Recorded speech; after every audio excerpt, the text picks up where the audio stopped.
నేను రాజకీయ జీవితంలోకి వచ్చి 4 నెలలు అయింది, గెలిచి నెల రోజులైంది. చాలా సమస్యలు కలిసివేస్తున్నాయి. ఎందుకు వచ్చానా రాజకీయాలకు?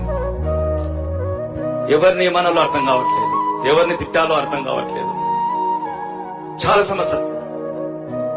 80 సంవత్సరాల వృద్ధురాలు బస్ స్టాప్ లో పడుకుంటుంది. గ్రూప్ 1 ఆఫీసర్ చేస్తున్నా.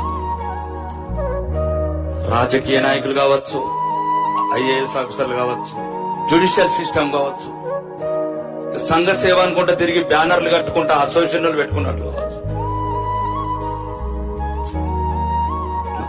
ఇవన్నీ దీని గురించి ఈ హోటల్ వైస్రాయ్ హోటల్ సమావేశాల వరకే సరిపోతుంది. కాబట్టి ఇప్పుడు కూడా చెప్పొచ్చాను, ఎక్కడో ఒక చోట తెలివి వచ్చిన తెలంగాణ హైదరాబాద్ ఉంది, తెలివి లేని తెలంగాణ పల్లెలు ఉంది.